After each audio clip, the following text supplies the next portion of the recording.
What's good, guys? It's your girl Nan. Welcome back to my YouTube channel. If you're a returning subscriber, then you know the vibe, you know the vibes, you know the vibes. And if you are new here, hi, my name is Renee Lisabella. And welcome back to my YouTube channel. Please don't forget to like, comment, share, and subscribe. Click your post notification bell so you're notified every time I drop another video. So yeah. Guys, as you can see by the title, I am basically giving you guys like a life update and why I took a break from YouTube for like a very long time. Because the last time I posted was like last year around May 2022 around May, because we're in 2023. Yeah, 2022 around May. That was the last time I posted.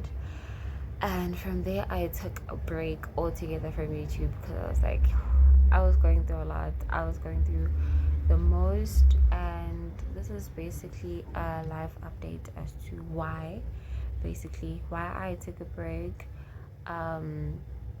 what's been going on and all that, So firstly, I took a break because I was juggling school, right? Like I was trying to like find my feet first, muskolong, and then see how I go about with that.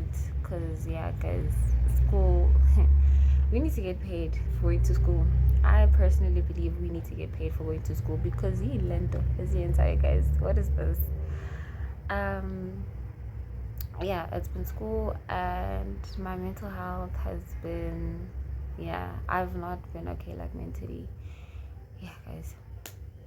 So let me take you back from where it all started. It all started in 2019, right? So 2019, my mom passes away. She passed away 2019 on the 12th of December. And that's when my mother passed away. And 2020, I was supposed to go to matric. I did. Yeah, I was supposed to go to matric, but I did go anyway.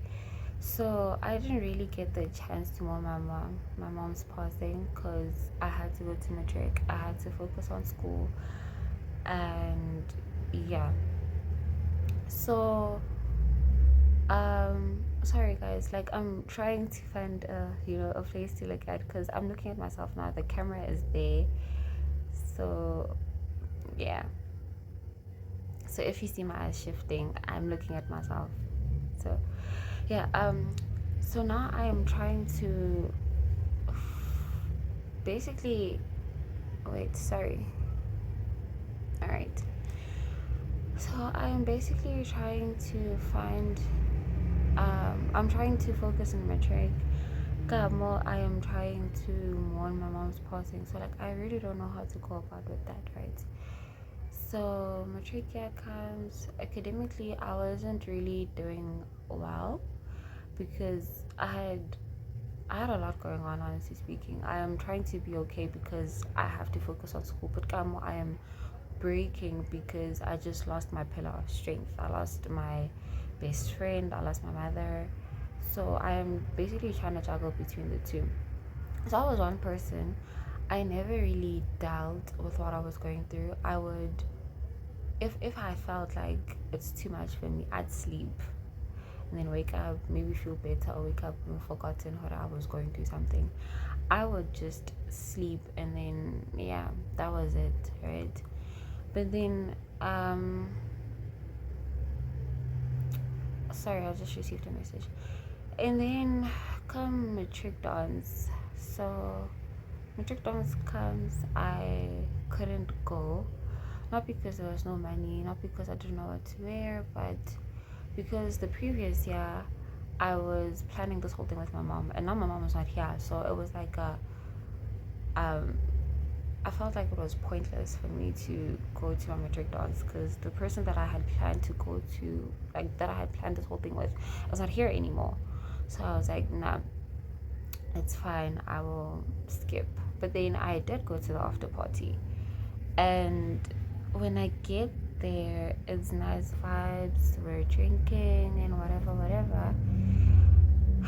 But then I got sexually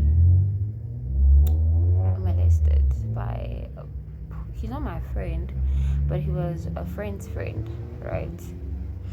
So yeah, but then when it happened, I was still trying to figure out what was going on. Like after it happened, I was still trying to figure out what was going on. I was scared, yes.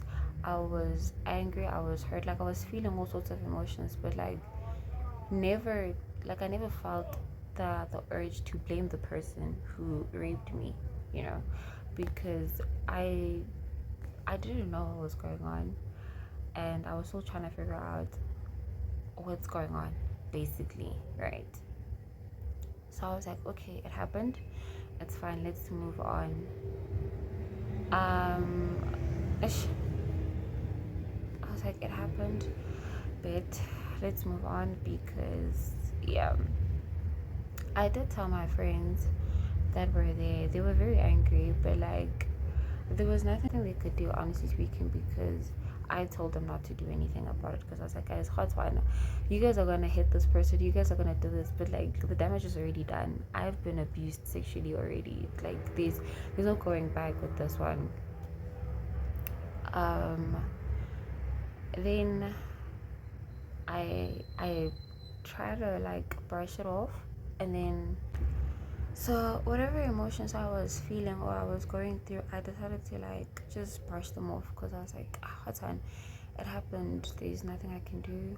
And reporting him to the police, I didn't think of it because it was something that like, no, I'm lying. I actually thought of it, but at that time I didn't wanna go through what I went through again.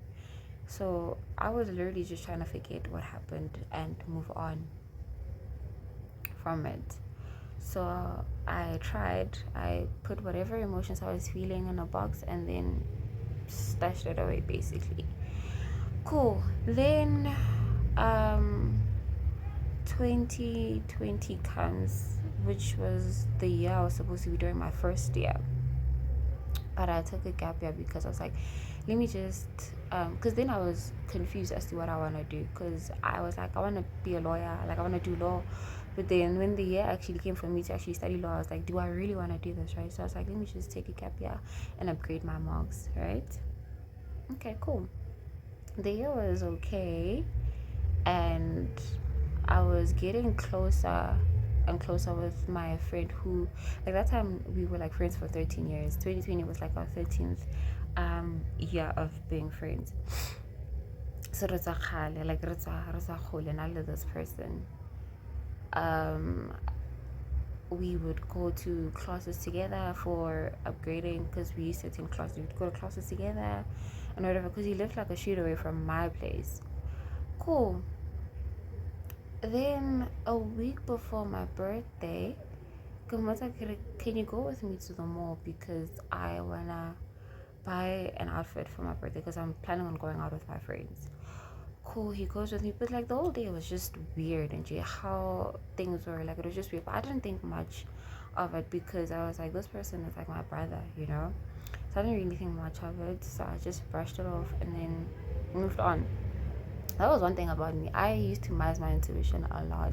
Like I would feel if something was wrong, but because I'm with someone who I can trust or thought I could trust, I erased the whole feeling and whatever. Like I'm shaking right now telling you guys this because I really hate opening up. It's a lot. So yeah. All right.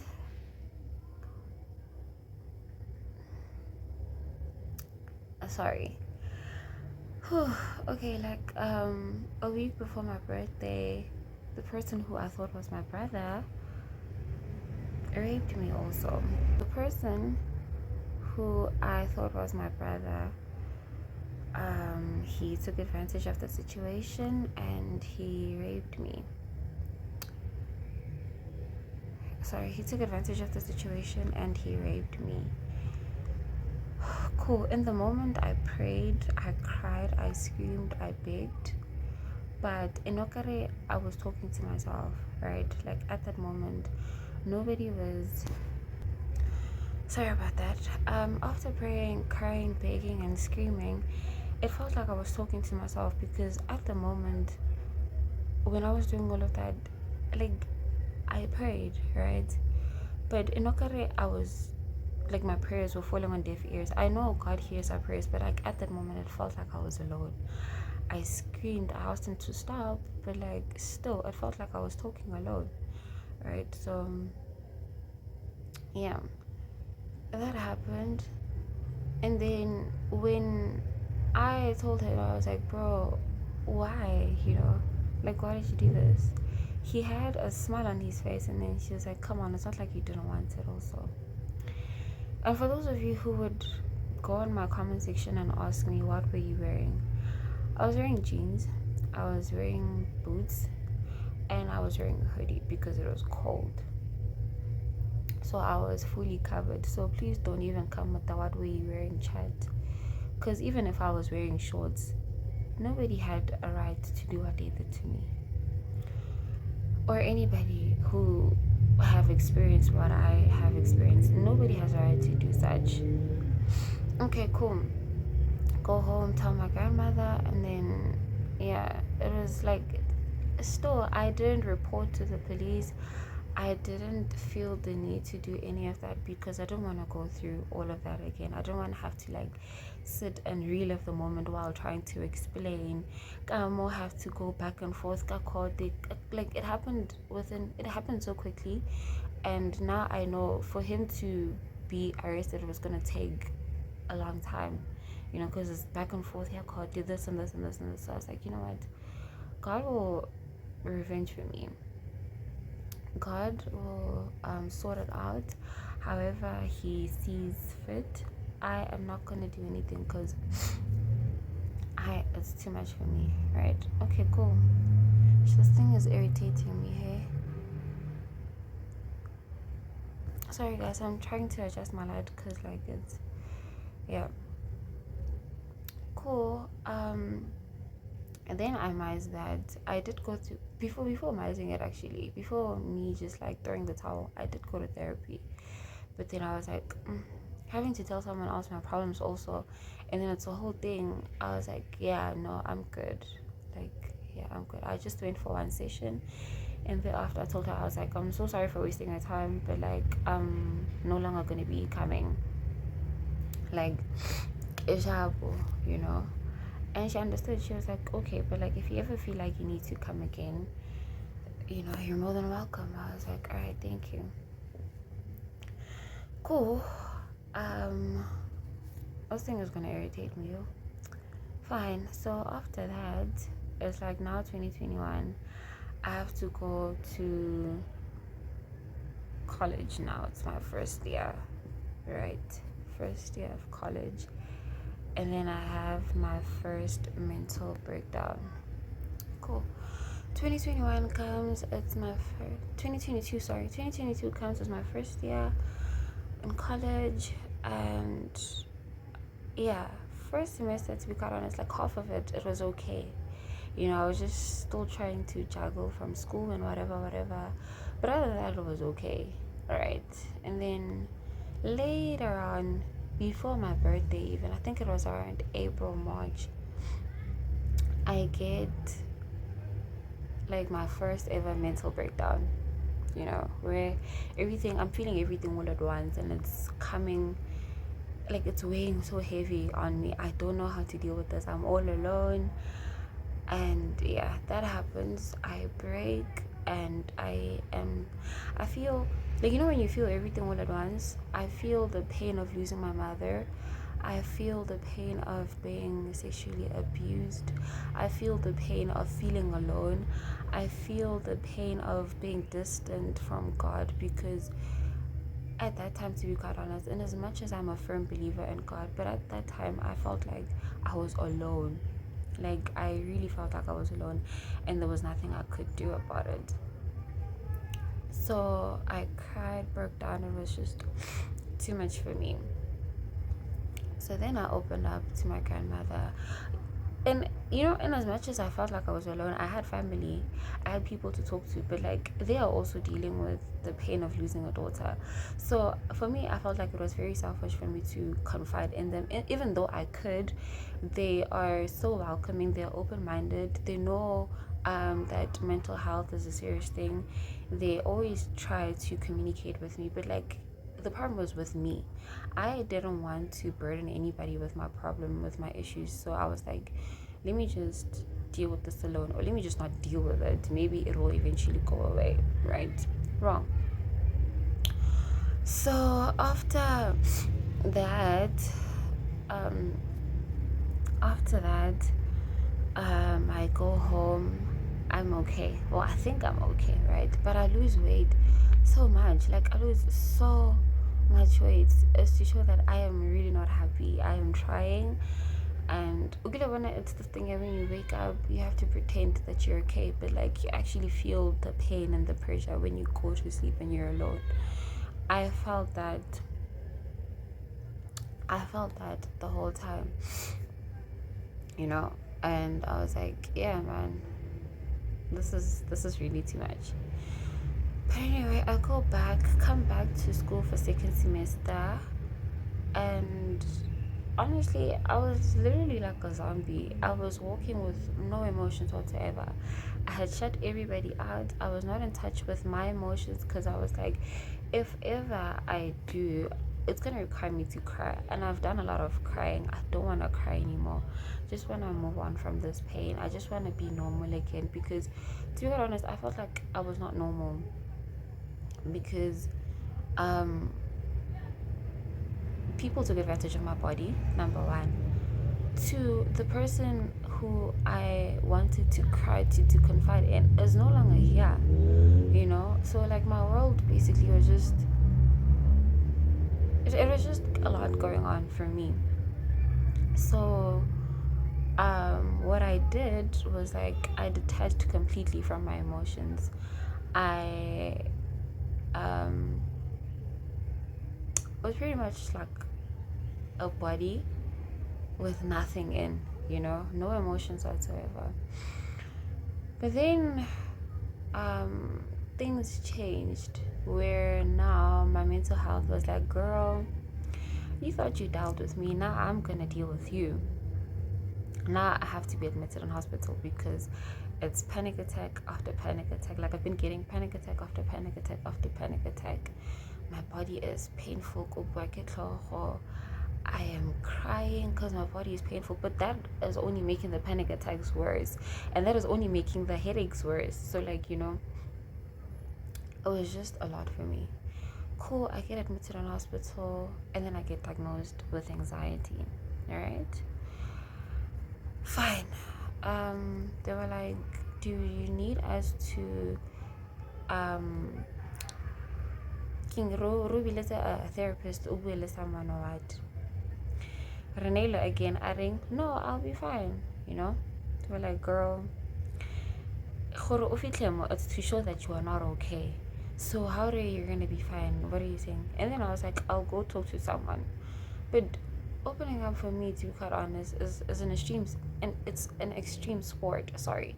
So I couldn't really open up, I was like, yeah, no. And I was like, because I can't open up to anybody, let me just pray. Let me fix my relationship with God. And I know when our relationship is okay, then I'm going to be okay eventually. Which leads me to where I am now, right? I am dealing with what I'm going through. I'm not going to lie. I take it a day as it comes.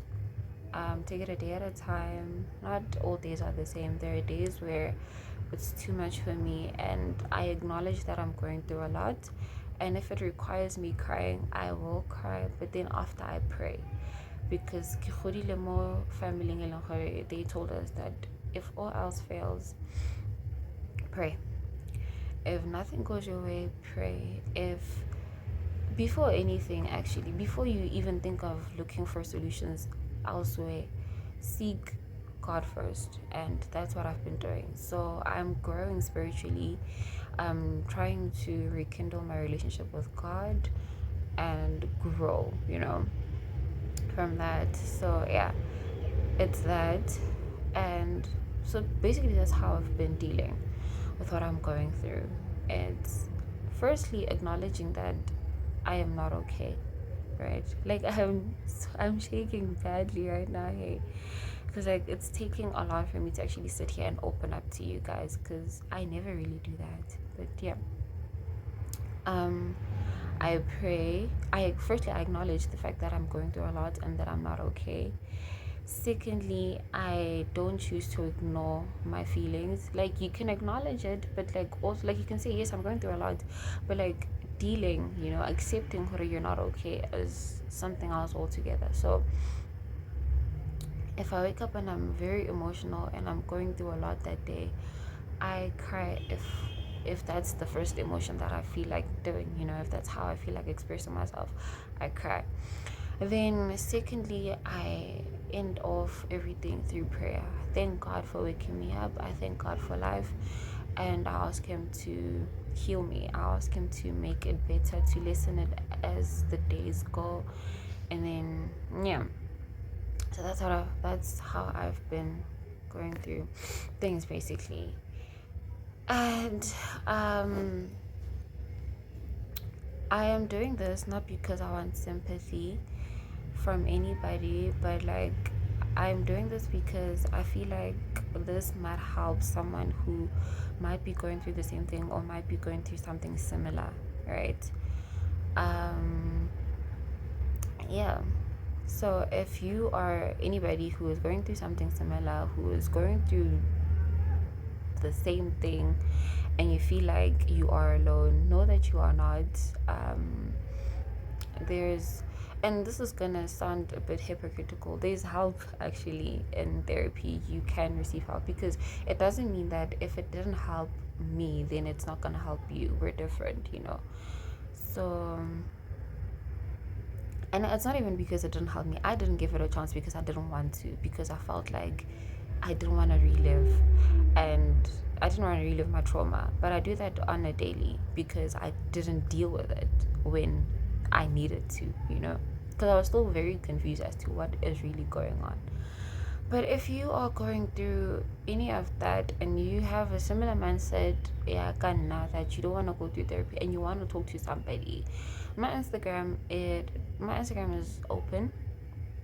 You can DM me at any time. We can talk. I'm not a therapist, but I can help you go through this. Maybe you can help me go through mine also.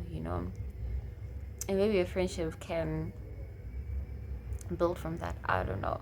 But if you don't feel comfortable with talking to a stranger, then I don't want to impose my religion on you, but if you believe in God, I suggest you pray, because that is what helped me so far. I haven't fully healed, but prayer is what has helped me so far. So yes. um Another life update. I think I'm going to be fully back on YouTube. I'm going to try to be fully back on YouTube, because like now I feel a lot better. I'm not going to lie. I feel so much better. So I'm going to focus on YouTube.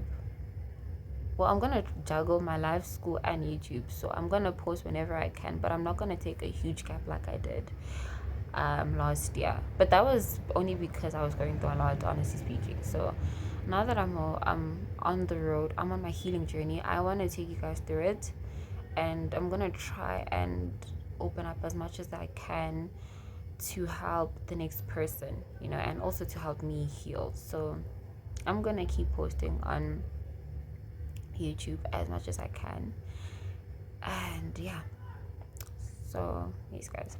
So what helped me heal is praying, and I listen to a lot of music. I'm not gonna lie, I'm one person, when I go through a lot, after praying and all that, I listen to music to try and calm me down, or to try and bring me back to normal, if that's a thing now, because I don't think normal is me anymore because of the experiences and the traumas that I had to go through. So yeah, man, here is to healing together. Here is to strengthening my relationship with God, and here is to posting so much content. Yeah, guys, thank you so much for watching. Again, if you think you need someone to talk to, please reach out. Guys, please check on your friends. Your strongest friends are the ones who are going through the most. Guys, please do make sure that you check on your friends, because this life thing, actually, you can't go through this alone. You need people on your side. You really do. So please check on your loved ones, please check on your friends. And yeah, this is me opening up, and we'll see where this takes us.